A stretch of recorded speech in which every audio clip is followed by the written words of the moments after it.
Argiaren podcastak.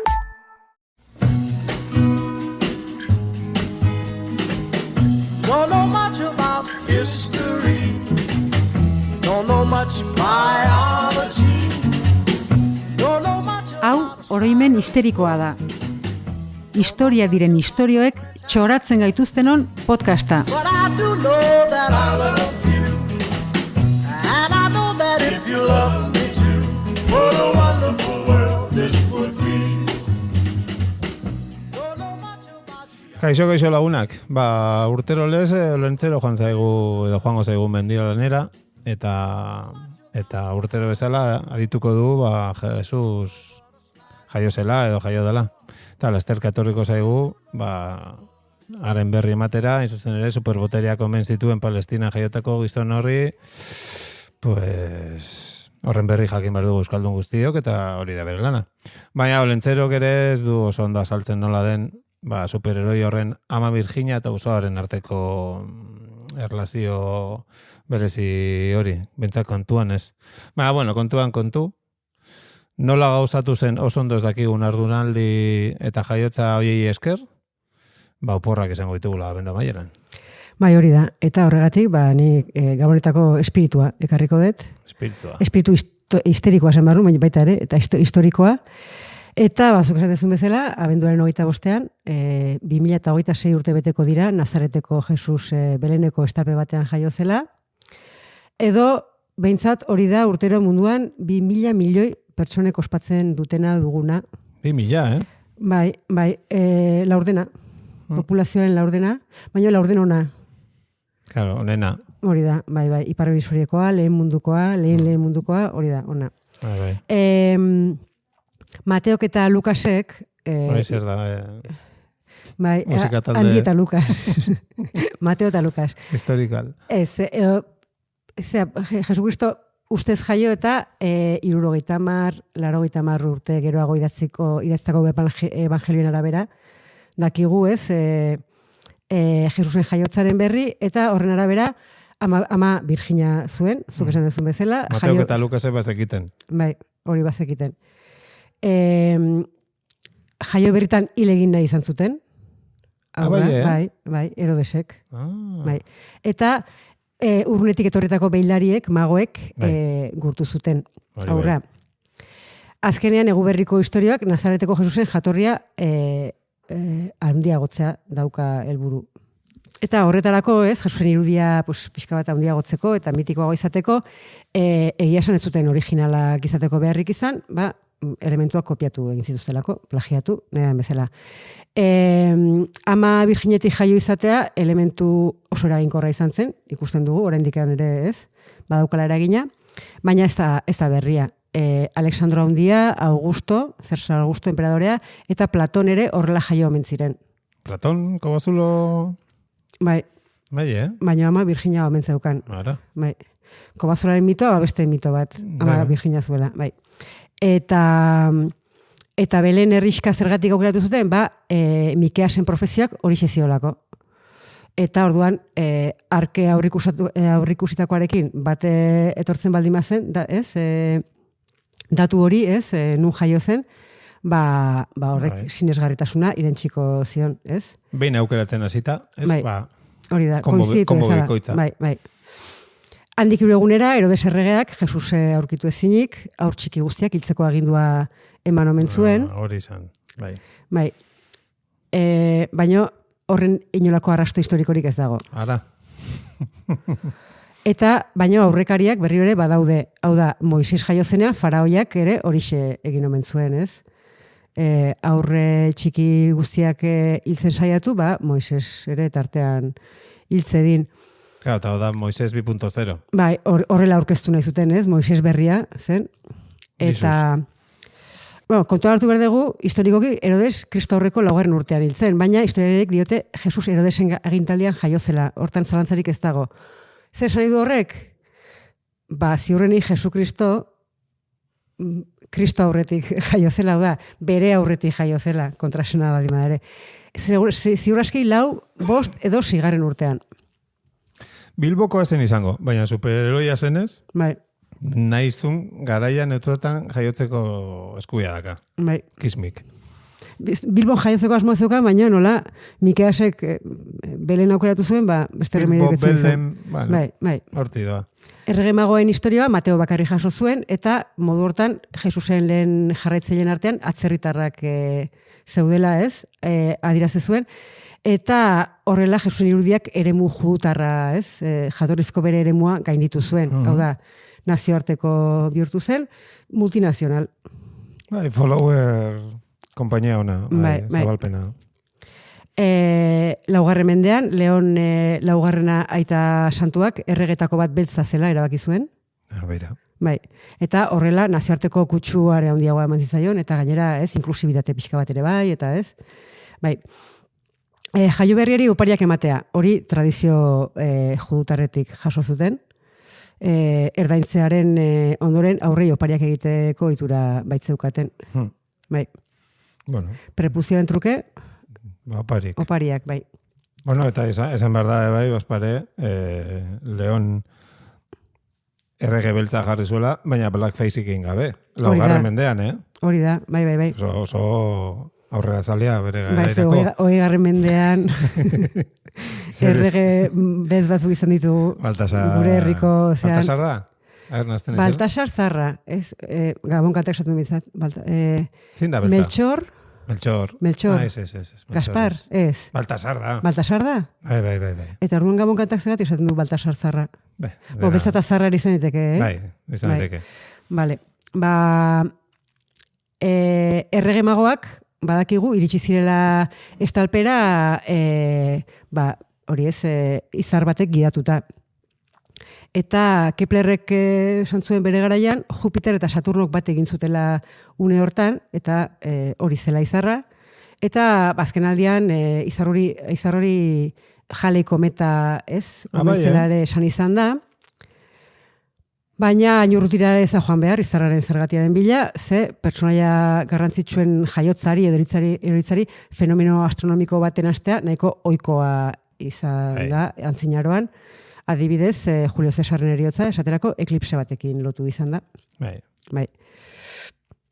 Beraz, Jesusen jaiotza eta eguberriak, azkenean, elementu askoren plagioa edo kopia dira. Oh, sorpresa. No, yo la copia de mi copia.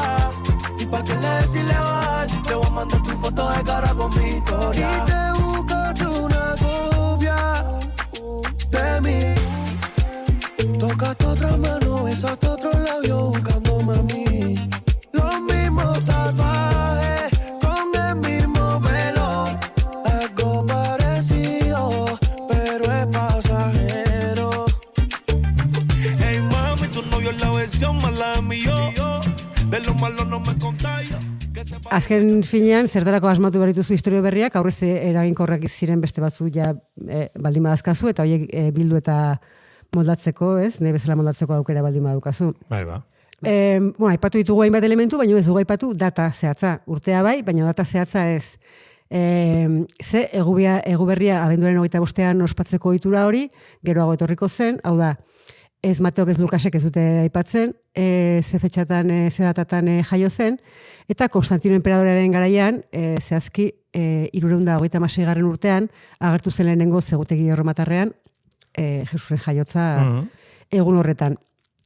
Eta azkenean egin zuten zen, neguasierako ospakizun paraganoa, azkenean berea ez den guztia paganotzat jotzen dute, hori berenganatu zuten, apropiatu egin zuten, azkenean neguko solstizioa hartu zuten Jesusen jaiotzaren datatzat. Solstizioare lapurtu dute. Bai. Egia da, hori ere, lehenago ospatzen zela, Erroman Saturnalia ospatzen zen. Data horien inguruan, solstizioaren inguruan, abenduaren erdialdetik hasita, 17tik hastezian, da 23an, solstizio egunean bertan bukatzen zen, baina zehazki abenduaren 25ean ere, bazeukaten beste ospakizun bat, Natali Solis Invicti, hau da, garaitu gabeko eguzkiaren jaiotza edo, eta azkenean egun horretan eguzkia edo argia iluntasuna garaitzen hasten delako, ez? Eguna luzatzen hasten delako. Ez dago inolako daturik Jesus solstizio inguruan jaio zela pentsarazten duenik. Belemeko izarrari erreparatuta, ez? Estalpera magoak gidatu zituen izarrari erreparatuta, antzinaroko txinatar astronomek Kristo aurreko 5. urtean, kometa bat ikusi zuten, Janen liburuan jasota dago hori, eta horregatik zenbait ikerlarik ondorioztatu dute, Kristo aurreko 5. Urtean jaio zela Kristo, eta zehazki apirilaren 13-tik 27 bitarteko tarte horretan. Baina esan dugu izarren elementua ez zela zertan historikotzat, ez dela zertan historikotzat jo behar. Apaingarri. Bai, litekena dela, oso posible dela, Jesusen legenda areagotzeko ez, gehitu izana, besterik gabe. Epikoa. Eta esan dugu ere, Lukasek eta Mateok ez dutela data zehatzik aipatzen, baina Lukasek... Lukas eta Mateo oroitzen dira Jesusen ama Virginia zala, baina ez segunetan jaio zen haien superstarra. Baina Lukasek aipatzen ditu inguruan lanean ari ziren nartzaileak. Bera. Bai. Gauez hartaldeak zaintzen zituzten hartzaileak, ez? Hau da, aingerua Jesusen jaiotzaren berri hartzaile eman zienean, hartzaile horiek hartaldea zaintzen ari baldin baziren, gaua kanpoan pasatzen ari zelako, ardiak, ez? Ganadua. Gaua kanpoan pasatzen ari zelako da, eta horrek esan nahi du, bazka garaia zela, eta beraz, ez zela negua, eta ziurrenik udaberria zela. Beraz, eguberriak Biblia zorrotz jarraituz, ez? Eta zintzo ospatu nahi baldin badituzue, atzeratu inberko dituzue, eguberriak eta udaberrira pasa, eta besteak beste eguberritako kantak ere aldatu beharko dira. Nik bat proposatzen dut, ez da giziru zaizuen. Ia ba.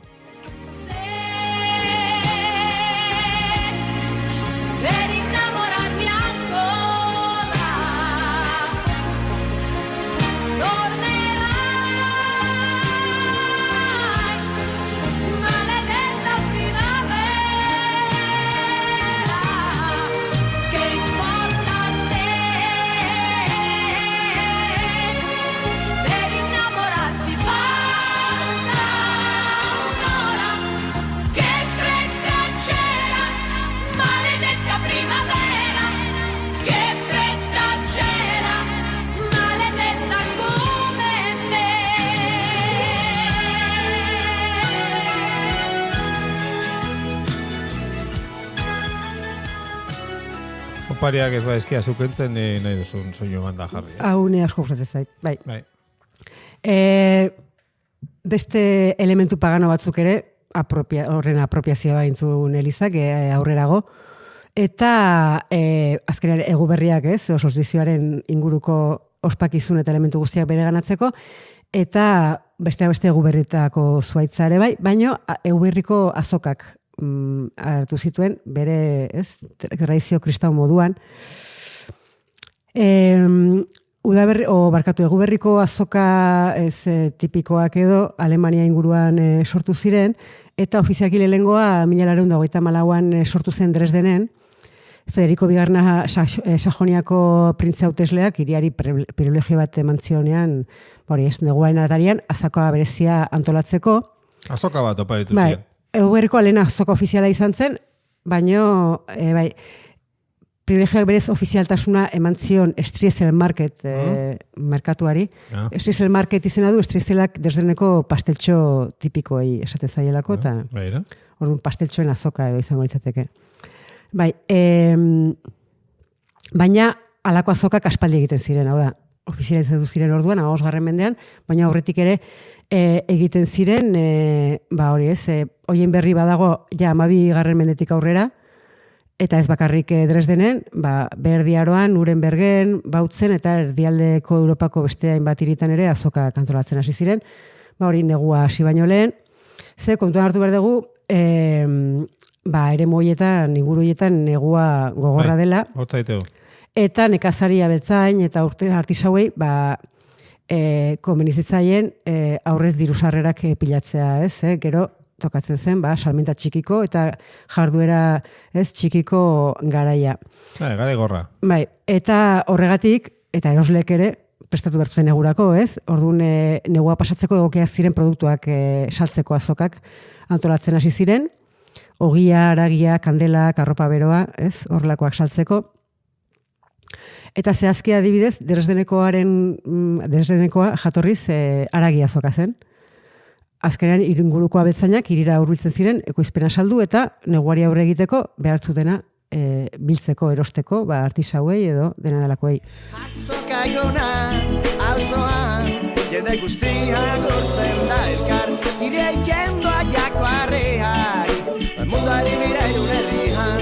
Azoka egona, atzo euri jauna nila plazan, izar gorrilla pizten da, Moskuko hoienek ikan. It's like one big happy family, Txoriak eta hoiarrak, zuaitzak eta gaztak, alfombrak eta zapatak, tangak eta barazkiak. Beraz, ikusten dugu arrazoi ekonomikoak daudela Eguberriko azoken jatorrian eta kontsumoa bultzatzea zutela helburu hasieratik gaur ere, bai. Bai. Eta historialari batek, Dirk Spenemanek esan zuen azoka horiek egiteko jatorrizko beste arrazoi bat egonda ere ez, kontsumoa eta produktuen trukea. Berak esaten du, Eguberriko datarekin bat egiten zuenez, ikusi dugu bat egite hori ere asmatu egin zutela.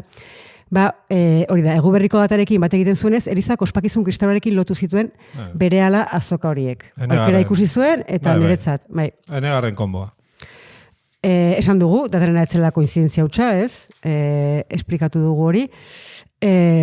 Eta azkenean lehenago sozizioarekin egin bezala, pixkanaka Europa osora zabaldu ziren udazken amaiekorako azoka horien apropiazioare egin zuen.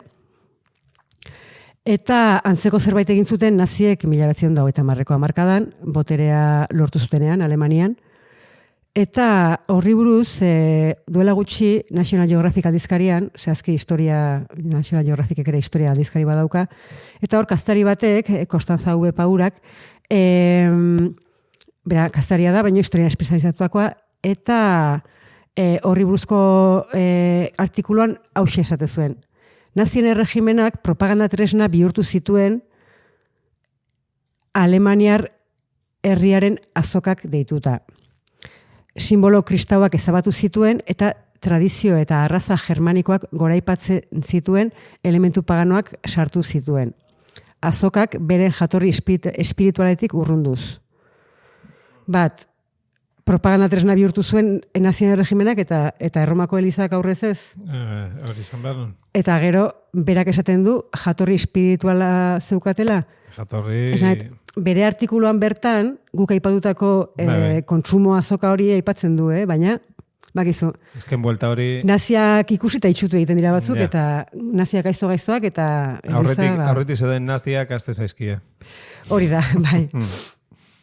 Esan dugu, beraz, azoken jatorria etzela espirituala, eta azkenean naziak egin zutena, Elizak lehenago egindakoa da, ez? Ospakizuna, bere mesedetan, eta nahi bezala moldatzea.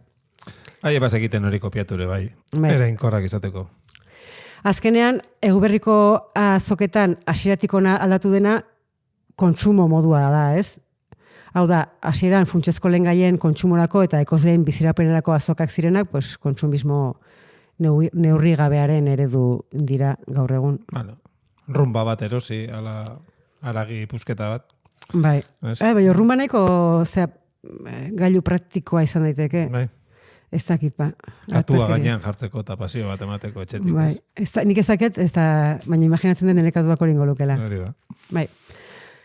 Kontua da, hori ikusita, agian Eguberriak debekatzea ez zan ideia txarra izango.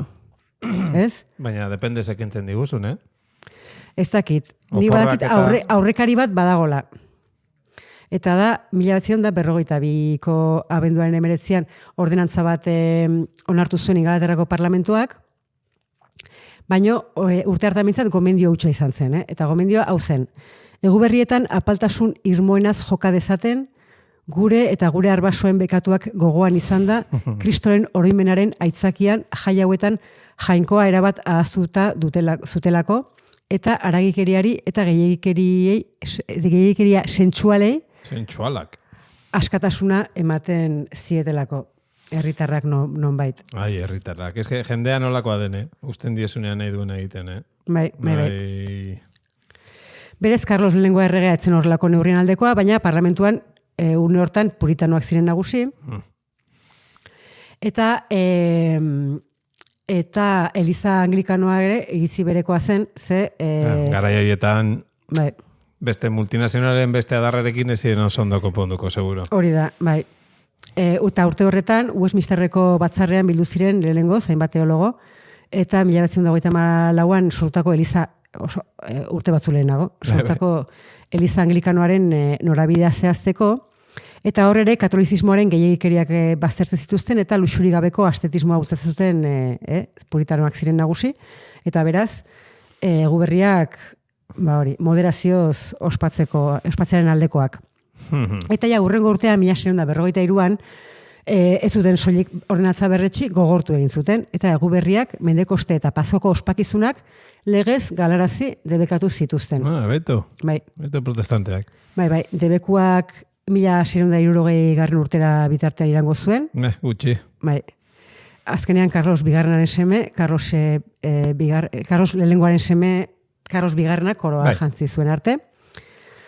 Eta esan behar da gainera, etzela Inglaterrako erresumara mugatu, debekua, eta urte batzu geroago, 1657an, Atlantikoaz beste aldean, Massachusettseko puritanoek ere Eguberria debekatzua lortu zuten, eta gainera, jaia ospatzeko atrebentzia zuten pekatariei 5 txelineko isuna jartzen zieten.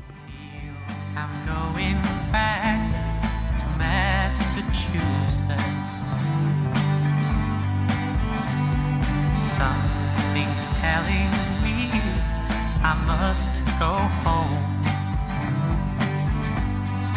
And the lights all went down in Massachusetts the day I left her standing on her own.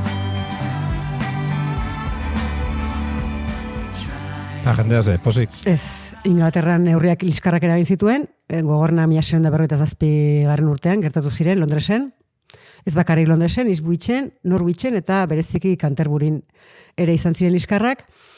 Herritar askok Eguberri eguna publikoki ospatu zuten, eta abenduaren 25ean ateak zabaldu zituzten saltokiak eraso zituzten, ez? Itxita egon bertzutela pentsatuz. Inglaterra erregaren aldekoen eta Oliver Cromwell buru zuten indar parlamentaren artean, ez? Gerra zibilean murriduta zegoen orduan, eta azkenen Eguberria salbatzea modu batera edo bestea, ez? Hau da, erregezaleak nezuten Eguberriko gehiagikeriak, ez? Mantentzea, eta besteek Eguberri purua edo, ez? Eta horrela Eguberria salbatu nahi zuten. Eta esan bezala hori arma politiko bilakatu zen,